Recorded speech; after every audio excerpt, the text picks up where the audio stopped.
Presuming he's fit, it'll be an emotional day for Casemiro on Sunday. Is he going to be available? And what can you say about him as he says goodbye to Old Trafford? Yeah, Cassie's available. I can speak for since I've been here and met him, obviously, and worked with him. I think he's been fantastic for us, for me personally, for us as a group. I think what he's given us. I've said it before. I think the clarity helps of knowing the situation, and for him and for us for him to get his head in the place of where he give absolutely everything in every aspect, knowing that it was going to come to an end at the end of the season. I think, and like I've said before, it's credit to him for the way he's gone about that, and just because it's coming to the end and there's clarity with it, it's easy to go the other way as well. But he's fully invested. He's fully supported us as the staff and the performances that he's give. So he's obviously had some ups and downs, as like we all have in football and over the years. But to finish so strongly and to see that connection that he's got with the supporters is really good to see. It doesn't sound like it's going to be your Old Trafford farewell on Sunday. I know you're sick of us asking about your future, but I kind of feel like we have to. Is the end in sight? Is there clarity coming? I can't blame you for asking, to be honest. Well, yeah, there's 2 games to go, right? So we knew. Apart from that, there's not much else I can say. Is probably what you'd expect. I think the situation is pretty clear for us all. So same as in terms of preparing for the game, really, planning for that, and it doesn't change what I do this week. Dan? Michael, again, I appreciate you can't talk too much into the future, but what has it meant to you on a personal level to be leading this club and, you know, potentially to continue leading the players and this team? Because it feels like maybe something we've learned from you being in charge. It takes a unique individual to handle all the pressures inside and outside the club. It's a unique football club, special football club, you know, and yeah, immensely proud to have come back and to be part of it, to help as a supporter, as an ex-player and an ex-employee is one thing, but as a pure supporter and caring about the club so much, to be in a position to come back and help, and for as a group to move forward, it was important, I think, to make the big step to get back into the Champions League is good. Is good, and it's obviously we're happy with the work that we've done so far. So, Michael, same kind of theme. The fans are obviously eager to know what's happening as well. It's kind of customary for the manager to speak to them from the pitch after the final game. Will you be doing that? I think that's important. Regardless of the situation, I think it's important because the supporters are a massive part of this club, and we thank them, and I certainly thank them for the season and the support, and certainly in the last 4 months for however long it's been for me personally. So I know what you're getting at in terms of the future and what that brings, but I think regardless of that, I think for what we've gone through together so far, and that connection, and I felt that, the players have felt that, and seeing it in talks, and individual players have felt it, but as a group we've felt it. So I think it's important that we have that anyway. So and certainly for us to thank the fans, and for me to thank the fans for that is important. Yeah. Michael, obviously you mentioned about Casemiro being okay. Is Benjamin Sesko all right? Have you got any other issues? Ben's not as straightforward as Cassie. He's still not 100% with the problem that he had. So yeah, apart from that, we're all right with it. Hi, Michael. You've spent the last 4 months now working with this group. I mean, whatever happens with your future, what do you think this team can achieve over the next couple of years? What should they be aiming for? Well, you've always got to aim upwards, for sure, and I think that's just the beauty of football and the beauty of competition, you know, to achieve something, to then back it up, to then improve on things. I think that's always the challenge, and for the players, for the squad, for the whole group, for the football club, you know, we want to keep moving in a positive way and in the right direction. And the closer you get to the top, obviously, the the less room for progress. But progress is certainly what needs to be aimed for. Sorry. Hi, Michael. I think, sorry, on the same theme, apologies in advance, but how much involvement do you have in what the future might look like when you're talking to contract talks and things like that? Are you getting involved in that, or is your focus on the football? Future for, as in squad? Yeah. Listen, the future for me it's going to be decided pretty soon. You know, we knew that was going to be towards the end of the season, if not the end of the season. So nothing's changed. There's no big swing on that. That is what it is. You know, and then obviously whatever's beyond that is pretty close around the corner anyway. So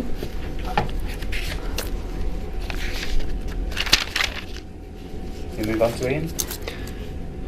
Yeah, sorry, Michael. Just a quick one on Stephen Holland, because obviously you've been in the spotlight a lot. I just wondered what sort of impact he's had. A lot of people have mentioned him, obviously, because he's quite high profile with his England background. What's sort of been his value to the project since you've been here? Yes, he's been fantastic. He's got an awful lot of experience, you know, and seen pretty much everything before and gone through it in some good times and in some more challenging times. So he's a very wise man, Steve, and says things that really are important at the right time. And I think just general calmness and composure around and for everyone, for me and for my staff and for the players as well. And I think all the stuff, the dynamics of bringing, like I've said it before, of bringing something a little bit different. Steve obviously is in that role where he's got the experience for us and for us to lean on, and there's absolutely no shame. Let's go straight to the back page of The Sun, and we're talking the futures of two managers, Arne Slot and Michael Carrick. Take it as read is the headline. We'll start with Michael Carrick. John, Carrick's people open talks over full-time role. Maybe actually we'll come to that in a second, but firstly, he's been nominated for Manager of the Season. What's your take on that? Because as far as I've been counting, he's taken charge of 15 league games. Well, I suppose when you think about the context of managers who have made the biggest impact over, this sort of kind of proportion number of games, Michael Carrick's up there with anyone. I mean, honestly, the revival at United at Old Trafford has been absolutely remarkable, sensational job of work that Carrick has done. He's taken them kind of from struggling to have a rudderless ship back into the Champions League places. Put themselves in third place, haven't they? And sort of kind of set themselves up for next season, thinking and dreaming about sort of kind of title challenges. I mean, honestly, the transformation has been remarkable. I do think it would be a big ask to give him Manager of the Season. You could definitely give him Manager of the calendar year so far, but I do think over the course of the season, surely that will come either from Guardiola or Arteta. But I do think Carrick's done a brilliant job. He's re-energised the club, brought some traditional values, brought the best out of the team, set up a team to get the best out of the players. I mean, imagine that. And I just think it's been fantastic. They've zoomed their way up the league and thoroughly deserved it. Played some nice football along the way. I must say, at first, I didn't think for a moment that Carrick would be the right choice or indeed the permanent choice. And it just shows, doesn't it, really? The players have taken to him, bought into it. It's just whether United think that he is the really strong long-term option. That's the worry, because you do get the new manager bounce. But I do think Carrick, has probably proved over this space of time that, yes, he could do it over a long period of time. But that is still slightly the dilemma, I imagine. But I'd be surprised now if he doesn't get the job. He deserves it. He's really got a tune out of the players, hasn't he? Using the same squad that Ruben Amorim was using and not getting the same results. So, he has done very well, you have to say. But a surprise nomination probably, Miguel, for quite a few people. But, I mean, winning an award, maybe, does it strengthen his case to become the permanent role?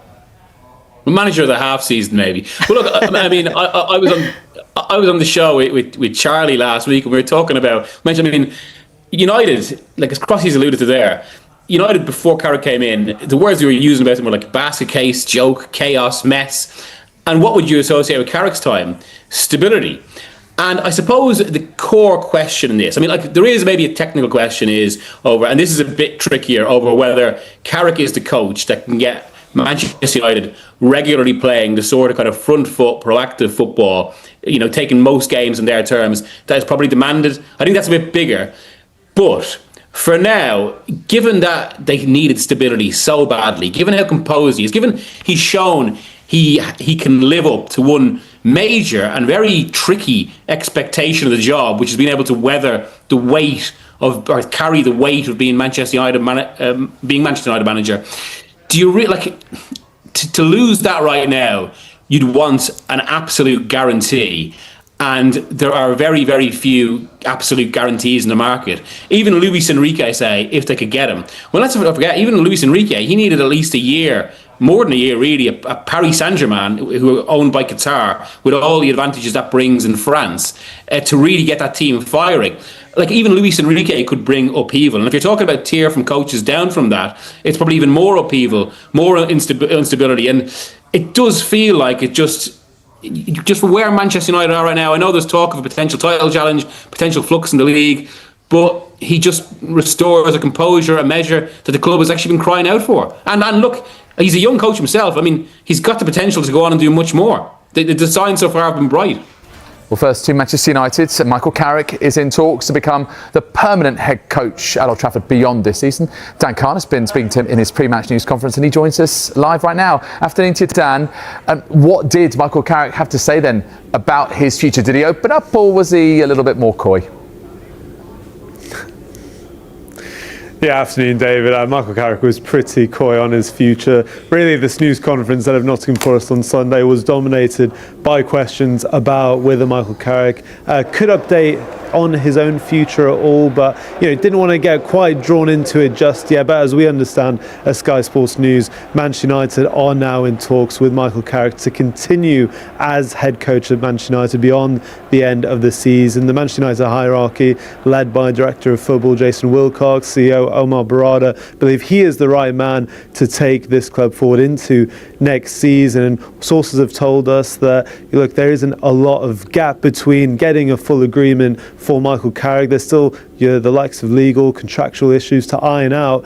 But what we could see, David, is a potential announcement before or even on the day of their game against Nottingham Forest on Sunday, Manchester United's last home game at Old Trafford of the season. And Carrick also confirmed he will address the crowd after the match, as we've seen previous managers do, regardless of his future. As I mentioned, Carrick himself didn't get quite drawn into it, but although he did have a bit of a laugh about his future too. I can't blame you for asking, to be honest. Well, yeah, there's 2 games to go, right? So we knew. Apart from that, there's not much else I can say. Is probably what you'd expect. I think the situation is pretty clear for us all. So same as in terms of preparing for the game, really, planning for that, and it doesn't change what I do this week. How much involvement do you have in what the future might look like when you're talking to contract talks and things like that? Are you getting involved in that, or is your focus on the football? Future for, as in squad? Yeah. Listen, the future for me it's going to be decided pretty soon. We knew that was going to be towards the end of the season, if not the end of the season. So nothing's changed. There's no big swing on that. That is what it is. And obviously whatever's beyond that is pretty close around the corner anyway. One man who we know is definitely leaving Old Trafford, though, is Casemiro, Dan. Yeah, absolutely, David. Casemiro ending his 4-year stay at Manchester United this summer. It'll be his last game at Old Trafford on Sunday. He did miss the draw against Sunderland last weekend through injury, but he's been back training this week and he'll get that farewell in front of those Manchester United fans. And look, this was a decision made before Michael Carrick returns to the club in January, that they would decide to part ways in the summer at the end of his contract. Manchester United are really looking to revamp their midfield in the summer, also maybe adjust their wage structure picture a little bit as well. But Casemiro really has enjoyed his time at Manchester United, although he's maybe had some ups and downs. He fought his way back in under Ruben Amorim. He also won an FA Cup under Eric Ten Hag as well, which he says is one of his greatest trophies, although he won so many at Real Madrid before arriving at Old Trafford. And Michael Carrick, despite, as I mentioned, the decision being made before he returned to the club, really gave a really lovely tribute to the Brazilian midfielder before that last game on Sunday.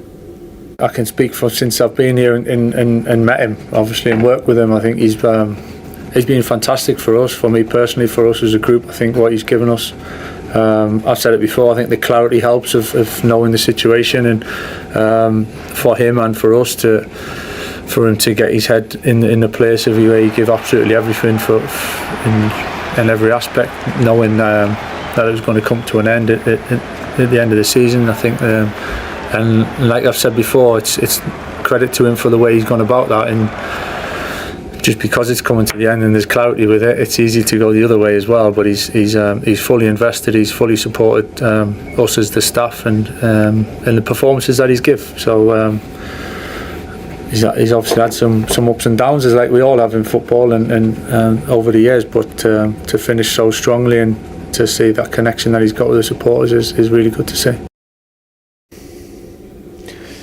Yeah, and David, just some breaking news to bring you as well from Manchester United, which they've just published. Some news about Matthias de Ligt, who hasn't featured for the club since November. And United say Matthias de Ligt has undergone successful surgery to address his back injury. Having diligently worked throughout his rehabilitation process, the decision was made that a corrective procedure was the best course of action. De Ligt, one of Manchester United's probably best players in the first part of the season, also had this to say: "Since November, I've done everything, pushing myself in every session and exploring every option to get back to doing what I love, playing football. I'm grateful to everyone who's supported me throughout a difficult period in my career. I remain as determined as ever to represent Manchester United and play in front of our incredible supporters as soon as possible." That is Matthias de Ligt, who's had successful surgery on a back injury that's kept him out since November, ending any potential of him being involved in the Netherlands World Cup squad as well. So very interesting there. Been waiting for news about De Ligt. We have finally got it. On the other injury update to tell you about, David, as well, Benjamin Šeško remains a doubt for that last home game at Old Trafford on Sunday. But as I mentioned, Casemiro is back fit with the squad and will get that farewell at Old Trafford. Thierry Henry has sent a strong message to Mikel Arteta ahead of Arsenal's massive Premier League clash against Manchester City, and he didn't hold back. The Arsenal legend warned that talk is cheap unless it's backed up on the pitch, especially with such a defining test coming up this weekend. While the Gunners secured their place in the Champions League semi-finals after goalless draw against Sporting CP at the Emirates, Henry made it clear that the performance simply wasn't good enough. Yes, Arsenal got the job done, thanks to their 1-0 win in Lisbon, but managing just one shot on target at home raised serious concerns. And against a team like Manchester City, Henry believes that level just won't cut it. Now, all eyes turn to the Etihad Stadium, where Arsenal face the league leaders in what could be a title-defining showdown. Arteta's side currently holds a 6-point advantage, but City still have a game in hand, and recently beat Arsenal 2-0 in the Carabao Cup final. The stakes couldn't be higher. "I want to see that fire at the Etihad," Henry said on CBS Sports. "It's easy to talk, but go there, against Manchester City, and show what you're made of." Henry made it clear that while he believes in Arteta and the direction of the team, belief alone isn't enough. "I believe in what I see. I believe in him, in that fire. But when you say things like that, you have to deliver. And I didn't see it tonight." Despite his criticism, Henry acknowledged the significance of reaching the Champions League semi-finals, something that doesn't come around often. "We're through, and I'm very happy. A semi-final, it's huge. I never won it, but I did win the league. Now go to Manchester City and win. That's what I want to see. I believe in Mikel, yes, but show it." When asked how Arsenal should approach the game, Henry was blunt. "Not like tonight. Not like against Bournemouth, or Brighton away, or what I've seen at times this season." And when questioned whether the performance against Sporting would be enough to beat City, Henry laughed. "The Manchester City I've seen recently?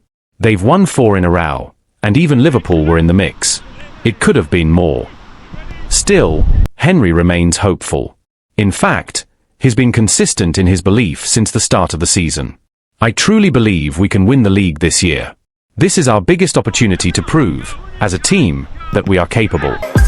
But for him, it all comes down to action, not words. I'm sitting here in the studio, there's nothing I can do. But I've heard fire. Now I want to see that fire at the Etihad. One moment that stood out to Henry was Declan Rice's reaction at full time. Look at his face. Go back and watch it. A lot of players were smiling, but his expression. I don't know. Maybe I need to talk to him to understand what he was thinking. This is a guy who just reached a Champions League semi-final. Henry made it clear, there's no negativity in celebrating the achievement, but expectations must remain high. This is huge, congratulations. It doesn't happen often in our history, so of course I'm happy. But against City, I want the team to win, not settle for a draw.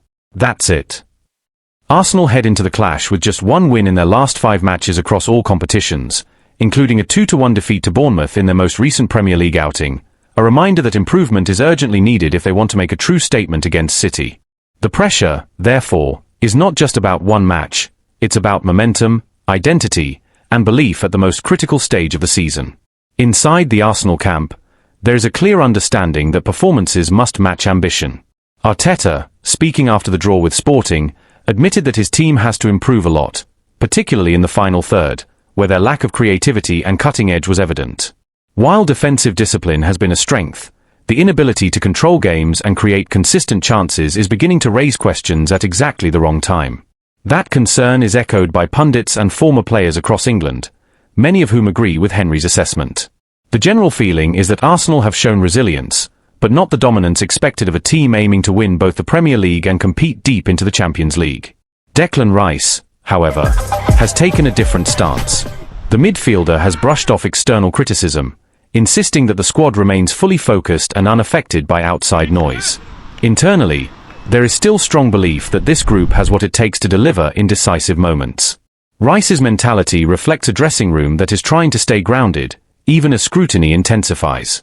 The upcoming clash with Manchester City is now being framed as more than just a top-of-the-table encounter. It's a defining test of Arsenal's maturity. City, with their experience and relentless consistency, represent the benchmark. Pep Guardiola's side are known for stepping up in exactly these moments, and their recent run of form only reinforces the scale of the challenge. For Arsenal, the narrative is clear. Promise is no longer enough. After coming close in previous seasons, this is the point where they must prove they can handle pressure, respond to criticism, and deliver when it matters most. Supporters are divided. Some see this as the perfect opportunity to make a statement and silence doubters. Others share Henry's caution, worried that recent performances hint at vulnerabilities that City are more than capable of exploiting. What happens at the Etihad could shape the remainder of Arsenal's season. A strong performance, not just in result, but in attitude and intensity, would reinforce their title credentials and validate Arteta's project. A weak display, on the other hand, would only amplify doubts and hand momentum back to their closest rivals. In many ways, Henry's words have already done their job. They've sharpened the focus, raised the stakes, and set a clear expectation. Now, all that remains is for Arsenal to respond, not with words, but with a performance that proves they truly belong at the top.